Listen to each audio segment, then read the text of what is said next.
छोड़ दीजिए मुझे, भगवान के लिए छोड़ दीजिए मुझे मत बांधिए, छोड़ दीजिए मुझे। मीना चिड़िया और टोनी चिड़िया दोनों मिलकर बूढ़ी चिड़िया को एक लोहे की जंजीर से बांध रहे हैं। ए चुप कर, बिल्कुल चुप बैठ जा। ज्यादा सांड बत्ती की ना या नाटक की तो तेरी हालत भी उसी पेड़ की तरह कर दूंगी। इतना बोलकर मीना चिड़िया और टोनी चिड़िया बूढ़ी चिड़िया को अच्छे से जंजीर में बांध देती है और एक एक कुल्हाड़ी लेकर बगीचे की ओर चल देती है। बगीचे में पहुंचकर वह एक बड़े से कटहल के पेड़ को काटने लगती है। पेड़ के कटने की आवाज सुनकर बूढ़ी चिड़िया जोर जोर से रोने लगती है, मानो पेड़ के साथ कोई उसका पुराना रिश्ता हो। मत काटिए उस कटहल के पेड़ को, मत काटिए, अरे मत काटिए ना, छोड़ दीजिए, मत काटिए। दोनों मिलकर आखिरकार उस बड़े से कटहल के पेड़ को काट देते हैं और इधर बूढ़ी चिड़िया रोते रोते बेहोश हो जाती है। आखिरकार क्यों उन्होंने कटहल के पेड़ को काटा और इधर बूढ़ी चिड़िया का उस कटहल के पेड़ के साथ क्या रिश्ता था, यह सब जानने के लिए हमें थोड़ा पीछे जाना होगा। बूढ़ी चिड़िया के पिता का नाम कालू कौवा था और मीना उसकी अपनी माँ नहीं है, उसकी सौतेली माँ है। बूढ़ी चिड़िया की असली माँ तो गुलाबो चिड़िया थी। नन्ही सी बूढ़ी चिड़िया अपने माता पिता के साथ एक खुशहाल जिंदगी बिता रही थी। गुलाबो चिड़िया को बगीचे का बहुत शौक था। वह अपने बगीचे में रंग बिरंगे फूल लगाया करती थी और बगीचे में बूढ़ी चिड़िया भी अपनी माँ की मदद किया करती थी। उनके घर का आंगन रंग बिरंगे फूलों से भरा भरा रहता था। एक दिन गुलाबो चिड़िया कहीं से कटहल के बीज लाई और उसे अपने बगीचे में लगा दिया। अरे माँ, ये कौन से पेड़ का बीज है? बिटिया, ये कटहल के पेड़ का बीज है और कुछ साल बाद इस बगीचे में एक बहुत बड़ा कटहल का पेड़ लग जाएगा और उसमें कटहल भी पकने लगेंगे और अगर मैं ना रही तो तुझे इस कटहल के पेड़ को देखकर मेरी बहुत याद आएगी। ऐसा मत कहिए माँ, आप हमेशा हमेशा मेरे पास रहेंगी। वादा करिए माँ, आप मेरे पास रहेंगी ना हमेशा। अच्छा बाबा, अच्छा, मैं वादा करती हूँ कि मैं हमेशा तुम्हारे साथ रहूंगी मेरी प्यारी बच्ची। गुलाबो चिड़िया बूढ़ी चिड़िया को अपने गले से लगा लेती है, पर तभी अचानक उसका सर चकरा जाता है और वह बेहोश होकर गिर जाती है। अरे माँ, क्या हुआ माँ? तभी कालू कौवा उड़ता हुआ तेजी से आता है और गुलाबो चिड़िया को अस्पताल लेकर जाता है। अस्पताल पहुंचकर पता चलता है कि गुलाबो चिड़िया को ब्रेन ट्यूमर है और अब वह कुछ ही दिनों की मेहमान है। यह सब सुनकर बूढ़ी चिड़िया फूट फूट कर रोने लग जाती है। इसी तरह कुछ दिन बीत जाते हैं। अब गुलाबो चिड़िया की हालत और भी खराब हो रही थी। माँ, आपने तो मुझसे वादा किया था ना कि आप मुझे छोड़कर कभी नहीं जाओगी, फिर क्यों मुझे आप अकेला छोड़कर जा रही हो? नहीं माँ, मुझे भी अपने साथ लेकर चलो ना माँ, चलो ना, मुझे भी अपने साथ लेकर। ये सुनकर गुलाबो चिड़िया मुस्कुराते हुए कहती है, मैं अपना वादा पूरा करूँगी बिटिया, जरूर पूरा करूँगी। इतना बोलते बोलते गुलाबो चिड़िया की आंखें बंद हो जाती है और वह इस दुनिया को छोड़कर चली जाती है। माँ। बूढ़ी चिड़िया फूट फूट कर रोने लग जाती है, पर इधर कालू कौवा नहीं रोता। वह तो मन ही मन खुश था कि अब वह दूसरी शादी कर सकता है। गुलाबो चिड़िया का अंतिम संस्कार किया जाता है और गुलाबो चिड़िया के मरने के ठीक 2 दिन बाद कालू कौवा मीना चिड़िया से दूसरी शादी कर लेता है। अरे पिताजी, ये क्या? माँ को गुजरे हुए 2 दिन नहीं हुए और आपने दूसरी शादी कर ली? खबरदार, मुझे क्या अब तुझसे परमिशन लेकर कुछ करना होगा? अरे बाप रे, इतनी पिद्दी सी चिड़िया इतनी छोटी सी उम्र में इतनी बड़ी बड़ी बातें करती है। अरे तेरी बेटी तो बड़ी नकचड़ी है, मैं इसे अच्छे से सबक सिखाऊंगी। हाँ, नन्ही सी बूढ़ी चिड़िया ये समझ जाती है कि अब उसका जीना हराम होने वाला है। घर के आंगन के सारे फूल मुरझा जाते हैं, बगीचा भी सूख जाता है। बगीचे में एकमात्र कटहल का एक छोटा सा पौधा उगने लगता है। वहीं दूसरी तरफ मीना चिड़िया का बूढ़ी चिड़िया पर अत्याचार शुरू हो जाता है। वह उससे घर के सारे काम करवाती, झाड़ू पोछा बर्तन खाना सब कुछ नन्ही सी बूढ़ी चिड़िया करती और मीना चिड़िया सिर्फ आराम किया करती। और अगर कभी नन्ही सी बूढ़ी चिड़िया से कुछ गलती हो जाती तो मीना चिड़िया उसे पीटने लगती और ये सब देखकर कालू कौवा भी उसे कुछ ना कहता। अरे कलमुही, तुझसे एक काम ढंग से नहीं होता? तेरी माँ ने तुझे इतना भी नहीं सिखाया? ये ले। माँ बचाओ, माँ मुझे छोड़ दो। पर नन्ही सी बूढ़ी चिड़िया के चिल्लाने का क्या फायदा? उसकी मदद करने वाला तो वहाँ कोई भी नहीं था। इसी तरह दिन बीतने लगे और मीना चिड़िया ने भी एक चिड़िया को जन्म दिया और उसका नाम टोनी रखा।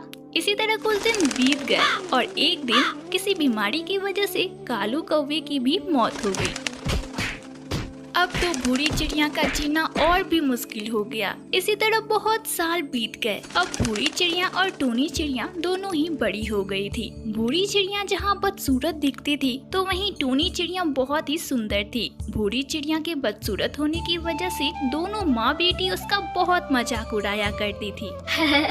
माँ देखो इस चुड़ैल को, कितनी बदसूरत है। काली कलूटी तवे जैसे चेहरे को लेकर पता नहीं कहाँ घूमती फिरती रहती है। माँ इसे तो कोई पसंद भी नहीं करेगा। अरे अरे बेटी, शादी तो दूर से कोई नौकरानी तक बना कर ना रखे। अरे हम ही इतने अच्छे हैं कि अपने घर में इसे नौकरानी बना कर रखा है, नहीं तो कोई भी इसे लात मार के फेंक देता बाहर। हाँ माँ, वो तो तूने बिल्कुल सही कहा। ए बूढ़ी, जल्दी चल मेरा जूता साफ कर दे। मुझे कॉलेज जाना है और तू इसी लायक है। चल जल्दी साफ कर मेरे जूते। यह सब सुनकर बूढ़ी चिड़िया को बहुत दुख होता है, पर वह कर भी क्या सकती थी। उसने टोनी चिड़िया के जूते साफ किए। तभी वहाँ मीना चिड़िया ने बहुत सारे कपड़े लाकर उसके सामने रख दिए और उसे जल्दी से जल्दी साफ करने को कहा। बूढ़ी चिड़िया कपड़े धोने में लग गई और इधर टोनी चिड़िया अपनी कॉलेज चली गई तो वहीं मीना चिड़िया आराम करने लगी। जब बूढ़ी चिड़िया का काम खत्म हो जाता तो वह थक हार कर अपने बगीचे में चली जाती। बगीचे में अब वह कटहल का पेड़ बहुत बड़ा हो चुका था। बूढ़ी चिड़िया उस कटहल के पेड़ से लिपट कर फूट फूट कर रोने लगती है और अपनी माँ को याद करने लगती है।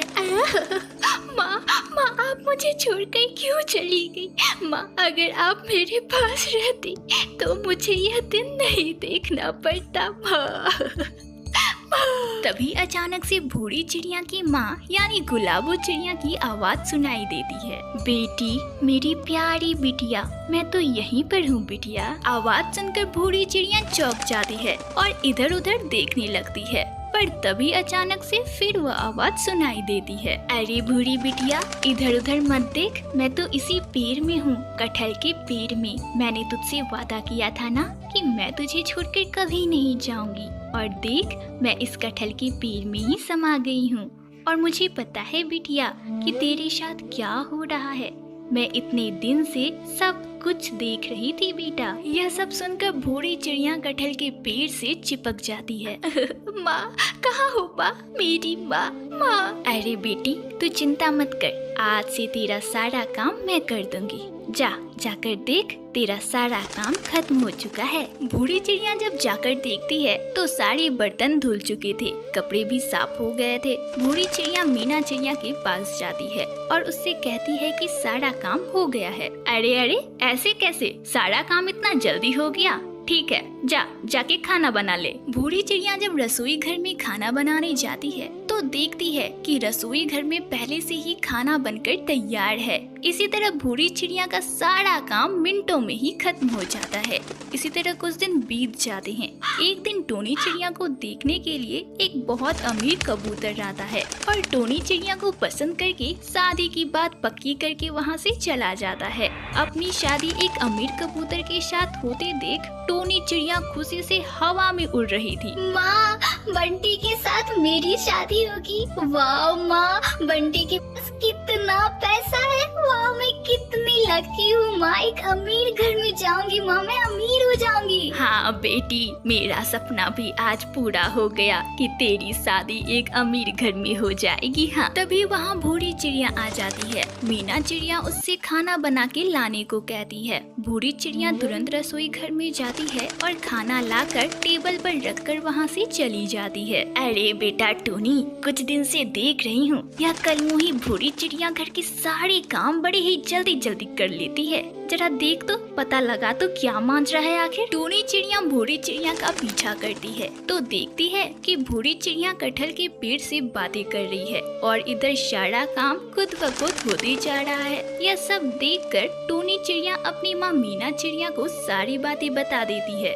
अच्छा, तो यह कल मुही सच में चुड़ैल निकली, तो वह पेड़ ही ना सारी समस्या की जड़ है। आज ही मैं उस पेड़ को काट दूंगी। हाँ, मीना चिड़िया भूरी चिड़िया को बगीचे से खींचते हुए एक कमरे में लाती है और दोनों माँ बेटी मिलकर उसे एक जंजीर से बांध देती है और उसके बाद दोनों उस कटहल के पेड़ को काट डालते हैं। चल बेटा, इस नासपीटी कलमुही के मैंने कटहल के पेड़ तो काट डाले, अब देखती हूँ कि यह कलमुही सारे काम कैसे करती है। हाँ, दोनों माँ बेटी कटहल के पेड़ को काट कर बहुत खुश थे। तभी मीना की नजर एक बड़े से कटहल पर पड़ती है। वह कटहल को काट कर घर के अंदर लाती है। तब तक भूरी चिड़िया को भी होश आ जाता है। तब मीना चिड़िया भूरी से कहती है ये देख, तेरे माँ के लगाए हुए कटहल के पेड़ तो मैंने काट डाले, ये ले थोड़ा सा तू भी कटहल खा ले, इसके बाद तो तुझे खाने को नसीब नहीं होगा। मीना चिड़िया भूरी चिड़िया को थोड़े से कटहल दे देती है। भूरी चिड़िया वह कटहल खाती है और इधर बाकी बचे कटहल भी मीना चिड़िया और टूनी चिड़िया खा लेती है।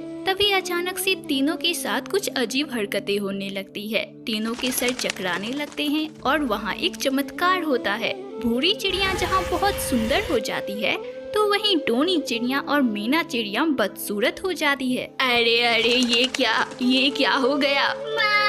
माँ मैं बदसूरत हो गई माँ। तभी वहाँ गुलाबो चिड़िया की आत्मा प्रकट होती है और कहती है, ये कटहल एक जादुई कटहल है। इस कटहल को खाते ही अंदर का रंग बाहर आता है। तुम दोनों अंदर से बदसूरत थे, इसलिए तुम दोनों का बाहरी रंग भी बदसूरत हो गया। और मेरी बिटिया भूरी अंदर से सुंदर थी, इसलिए वह सुंदर हो गई। इतना बोलकर गुलाबो चिड़िया की आत्मा वहाँ से गायब हो जाती है। यह सब देखकर दोनों माँ बेटी फूट फूट कर रोने लग जाती है। तो वहीं भूरी चिड़िया बहुत खुश होती है। तभी वहाँ बंटी कबूतर आ जाता है और भूरी चिड़िया को पसंद करके उसके साथ शादी कर लेता है।